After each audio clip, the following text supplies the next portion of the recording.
What is going on, everyone? My name is Andy. Welcome back to another FPL video. In this one, it's my team selection for Game Week 22. So I'm going to take you through how the team is looking, what my transfer thoughts are, captaincy, and all that good stuff. And just before we do that, I'm going to show you how we did in Game Week 21, even though it feels like it was quite a long time ago. So if you enjoyed the video, make sure to give it a like, hit that subscribe button if you're new around here. And let's quickly go through Game Week 21. So on the deadline stream for it, I did say that I thought either way, whether it was a green arrow or a red arrow, it would probably be very small. And I think before this week I was on like 497k, and I did get a red arrow. I'm now 498k, so it went about as I expected. Obviously, Man United played Arsenal, if you've forgotten what the fixtures were and stuff like that. Ben White came off at half-time with a yellow card. I wouldn't worry about him too much going forward. We'll talk about that in a second. But Saka got points, so did Fernandes, so did Rashford. So ultimately from that game, apart from Man United losing, from an FPL perspective, it went all right. Salah continued to be extremely consistent by getting no goals, no assists, just 3 points. Man City did come in with a clean sheet, so Ederson finally got some points, even though it wasn't as much as Kepa. Again, that transfer has really hurt. The frustrating thing was that Ake was looking, look, we'll never say nailed on for pretty much any Man City player, but looked like he was going to quite regularly start, and then he didn't start that game. Laporte played left back, but he came on, I think it was at half time, so he only got a 1-pointer. What more is there to say about Trippier? I think the most interesting thing is coming off the back of the double game week for Game Week 20, where, to be fair, Man City's fixtures were a little bit tougher. It's almost like, you know, Haaland's out of form, why would you captain him and stuff like that? And then he goes and gets a hat-trick to remind us just how good he is. So I'm glad that I went for him. To be fair, in my team, there wasn't really any other players I could go for. There's no way I would trust Salah over Haaland captaincy right now. And obviously, Man United were playing Arsenal, so I didn't really fancy that one either. So for me, it was kind of a default pick. I know some people went a little bit different, like De Bruyne. Some people captained Brighton players, for example. But that is what Haaland can do. I've been on the end of that plenty of times getting the captaincy wrong this season. So I do feel for you a little bit. I'm just glad that this time I was on the right side of it. And I guess with Mitrovic, I just have to be happy that he finally got positive points. He didn't take a penalty and missed it, but unfortunately he didn't do too much else. So 77 points, very small red arrow. I'm kind of okay with that because the real points are going to be gained this week, Game Week 23, etc. And I knew that I wasn't going to get a big arrow. So not too bad. Let's see how we're doing in Game Week 22. So I've got 2 free transfers this week, like a lot of people, but to be honest, it would almost be easier to just have one. I could then roll it and make the transfer decisions in Game Week 23 instead. I'm just finding it difficult to lock into what is the best transfer for my team. So the things I'm thinking about are the fact that we've got a double game week for Man United this week, we've got a double game week for Arsenal and Man City in Game Week 23, and then in Game Week 25, Brighton, Brentford, Man United and Newcastle are all going to blank. So what is the best way to plan for all that? And on top of it, and I'm not trying to complain, but I've already got triple Arsenal, triple Man United and triple Man City, so it's a case of, do I use the transfers to get different or better players from those teams? So for example, I've got Ederson and Ake. Could I get a second attacker for Man City instead? Do I swap Ben White to Gabriel? Do I look at changing one of my Arsenal attackers? Or do I start planning for the blank, and is that a little bit passive? So I've got Patterson, who's injured. Will he be fit by Game Week 25 when I'm going to need him? Will he be in the team? Will he be first choice under Sean Dyche? There's all these things we just don't know. So I could just swap him to someone from Aston Villa, but is that a little bit boring? So that's all the stuff I'm thinking about, and that's what I'm going to talk through as we go. So with Ake, obviously Cancelo has now gone to Bayern Munich. He actually got an assist very quickly into his first game for them last night. I did tweet about it. So Ake looks pretty good. Now I've spoken to Luke, who some of you probably follow on Twitter, FF Scout Luke, because he's pretty good with how Pep Guardiola is going to line up. Obviously, it's impossible to be 100%. And Cancelo being out does make Ake better, but it doesn't mean that he's nailed on, because as we saw in Game Week 21, Laporte played left back. So we could see a case of Laporte left back, Diaz playing left centre-back, Akanji right centre-back, and then one of Walker or Lewis on the right. Obviously, in some games, Ake could play left centre-back. He could also play left-back as well. But I don't think the headache is completely gone because Cancelo has left. So I am tempted just to sell him. It doesn't really matter this week because I can bench him anyway. But I'm thinking about doing Ake to someone like Alex Moreno at Aston Villa. If I wanted to play safe, I would go for Tyrone Mings. He's 4.3 million and probably about as nailed as it's going to get.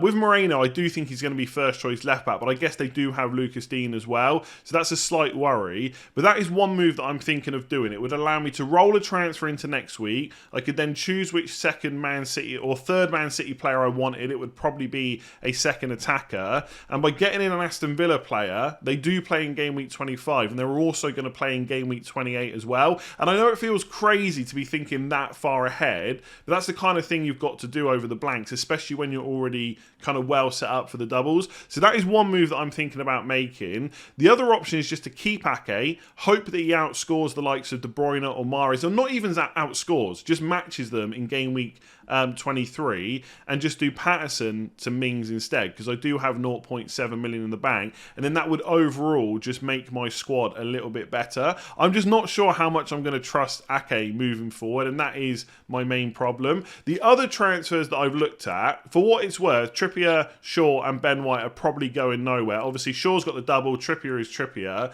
With Ben White, I know there's some concerns over his starting place and stuff like that. I wouldn't be that concerned whatsoever. He did come off at half-time against Man United, but he was on a yellow card up against Rashford, so Arteta just went safety first. Ben White has been nailed for that right-back spot all season. I know there's been injuries and players like Tomiyasu haven't always been available, but I just don't see why he would change that. I do think that Gabriel is a better FPL option, as I've said all along, but I don't know if it's worth making the transfer for me while Ben White is going to continue to start. So none of those defenders are going anywhere. I've already spoken about Ake and Patterson. The other option is to change a goalkeeper, and again, this is with a little bit of forward thinking. So I could do Ward to Meslier for Leeds and just play him this week. I've got to be honest, I'm not sure whether I expect a clean sheet against Forest away or Man United away, but I don't really expect one for Edison either. So I could get him in. He also plays in game week 25. That's not a massive thing for me because I've got Edison who will also play that week.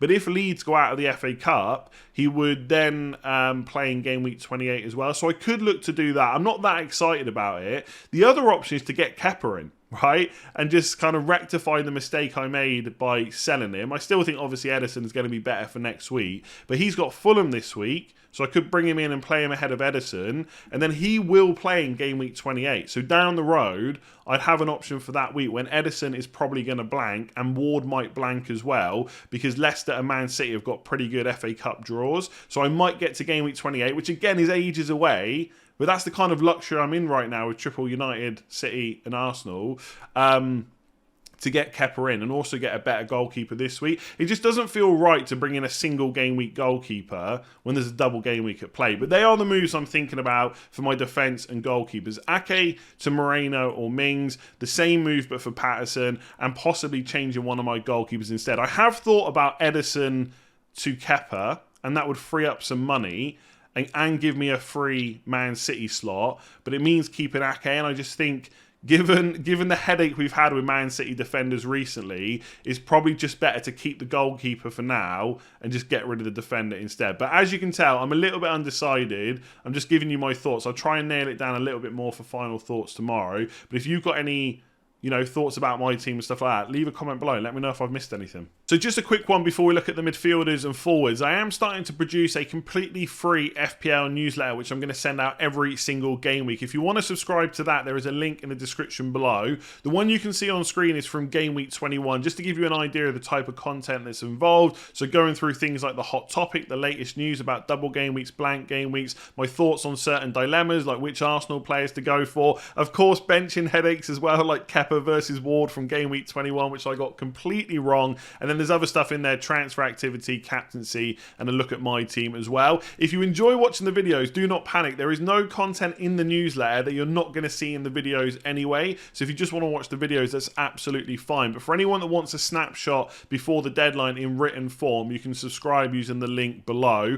My aim is to send it out the day before the deadline. So last week was a Saturday deadline. I sent it on Friday. This week we've got a Friday deadline, so I'm probably going to send it tonight on kind of Thursday evening. So like I said, if you want to check that out, link in the description below. Enjoy. So let's take a look at the midfield, and I'm going to discuss Salah at the end because I think it's going to take a little bit longer to talk about him. And at that point, if you're not interested in what I've got to say about Salah, you can just skip to the forward section because there'll be chapters below. So we'll begin with the easier players instead, Rashford and Fernandes. Obviously, I already own both of them. They've got a double game week, so I'm not going to sell them. We had the Carabao Cup second leg semi-final last night. Both players came through unscathed. There was no injuries or anything like that. Fernandes did start again, but that doesn't really worry me because he usually plays 90 minutes in the league either way. And where possible, Ten Hag has been taking him off early for, a bit of rest. So he's not really an issue, but I am going to captain Rashford instead. I was always planning to do that. Last night's game hasn't really changed that. Rashford didn't start, so that is good.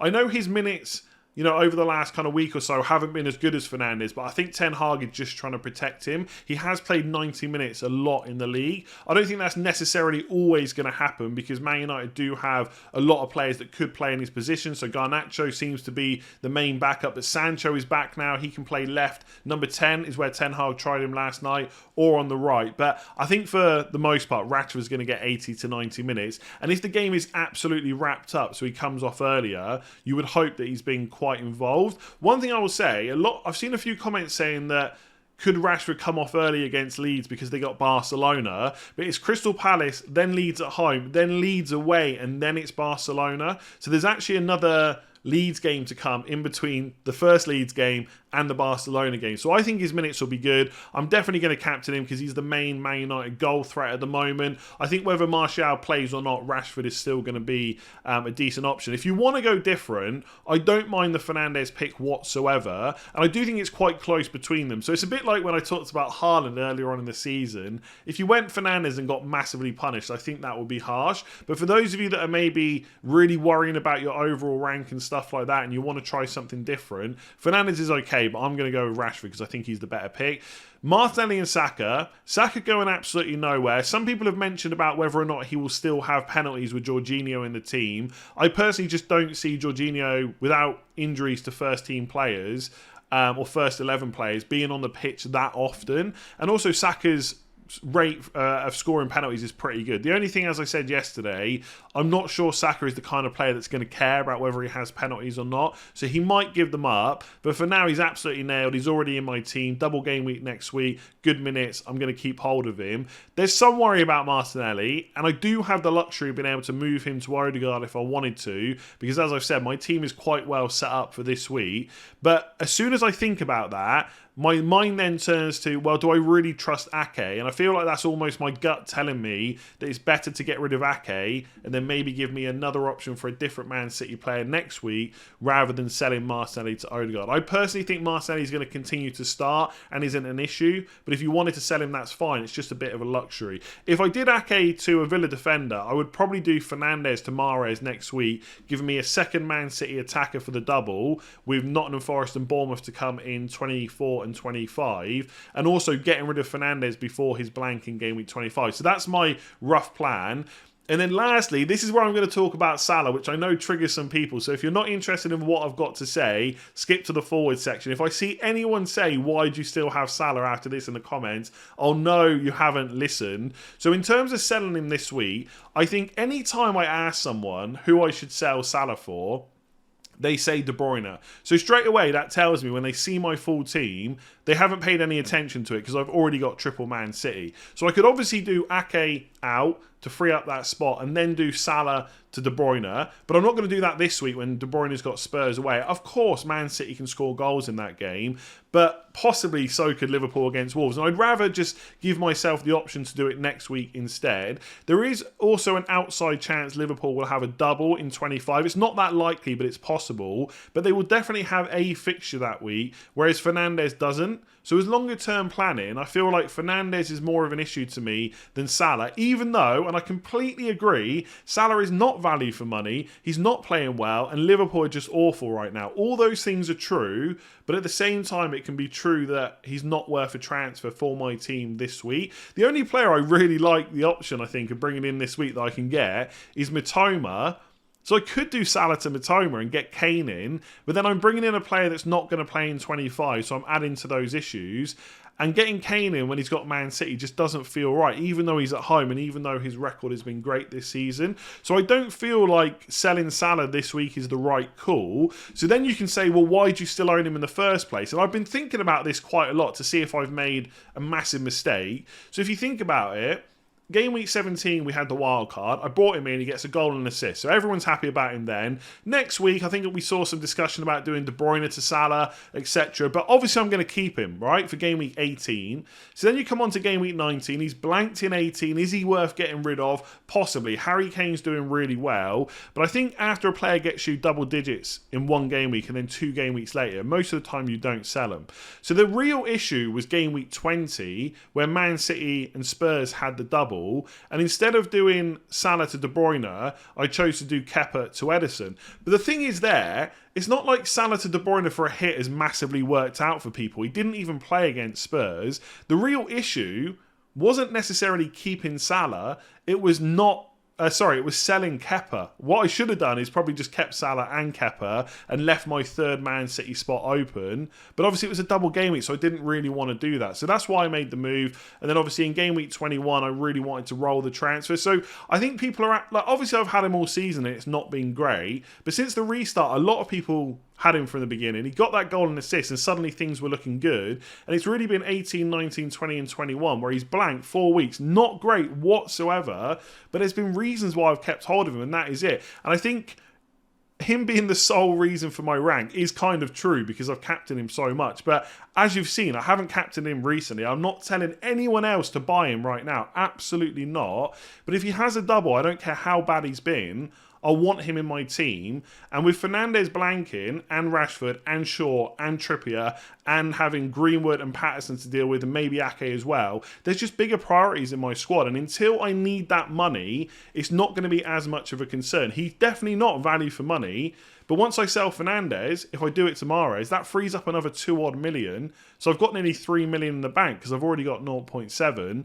So I'm not really stuck for cash or anything like that. So he is a rubbish asset. I probably would rather have Mitoma this week than Salah. But with the blank and stuff, I just don't think I can do it. So that's why I've still had him up until this point. And that's why I probably won't sell him this week either, unless he gets injured. But Salah to De Bruyne in 23 would be an option if I sell Ake this week. I just think it's probably better to sell Fernandes instead. And then up front, I've got Haaland and Mitrovic, who I'm starting, and then Greenwood on the bench, who does have a double game week, but obviously doesn't get enough minutes to warrant a place in the 11. Haaland, there's not really too much to discuss. Double game week in game week 23. He's going to be my captain. No reason to get rid of him. With Mitrovic, Chelsea away is not that great of a fixture, but in game week 23, he's got Nottingham Forest at home. In game week 25, he's got a fixture when other teams are going to blank. And if Fulham either lose their FA Cup 4th round replay against Sunderland or get through to the 5th round and then lose against Leeds, they would then play in game week 28 as well. So as someone that's got a guaranteed fixture in 25 and maybe one in 28 and is nailed on, I think I'm just going to keep hold of him for now. There's not too many other forwards that I would want to go to anyway, and Nketiah is definitely right up there, but I'm already on triple Arsenal. I just don't see it being worth 2 free transfers to remove one of my Arsenal players to also remove Mitrovic, who has a fixture in 25. So I'm going to keep hold of him. I am already picturing that nightmare scenario of Fulham getting a penalty, Mitrovic stepping up, he takes it and Kepa saves it, which would be a massive swing. Not only will Mitrovic have missed like 3 penalties in, hardly any weeks, but also Kepa, who I don't own, who's got massive hauls since I sold him, will get another massive haul, and that would be hugely frustrating. Who knows if Mitrovic will even be on penalties? We'll have to wait and see when Fulham get the next one. But ultimately, he's nailed on. His goal threat's pretty decent. The fixtures are okay after Chelsea. He's got that game in 25. I'm going to keep hold of him. Other than that, so Martinelli to Odegaard, White to Gabriel, possibly Ake or Patterson to a Villa defender. Those are the kind of main transfers I've talked about, as well as getting Kepa or Meslier in possibly. The only other move I'm looking at is Greenwood to Gnonto. Now, if I could do that in one move, I would, but I don't have enough money. Greenwood annoyingly fell in price again this week, so he's gone down to 4.1 million. I've only got 0.7 in the bank, so that's 4.8, and Gnonto is 5 million. So one transfer I would do it. I'm still tempted to do it for 2 free transfers, but I'm quite conscious that I want to try and roll a transfer where possible, because we've got the blank game week to contend with. There might be mini double game weeks in 25, 26 or 27, and flexibility is kind of key. If I did want to do Greenwood to Gnonto, I've got to free up a bit of money. It would either be Edison to Kepa, but I don't really fancy that, or Ake to the Villa defender. I guess the thing with Leeds is they play in Game Week 25 against Southampton at home, which is a really nice fixture. And as long as Fulham don't lose to Sunderland in the 4th round replay, you would probably say that Fulham at home are favourites to beat Leeds, who would be playing away. And if that happened, Leeds would then play in Game Week 28 as well. It's just whether or not Gnonto will keep his place all the way from now until 28, or is he going to cause me another transfer down the line? And that transfer I don't have because I've used it this week. So that's my only worry about him. Leeds fans keep telling me he's the first name on the team sheet. But they've got him, Harrison, Aronson, Bamford is back, Rutter as well, Sinistera. There's just so many attacking options. I'm not quite sure about him. But it does get me another double game week player. I guess I would have to bench one of my other attackers, which would probably be Mitrovic.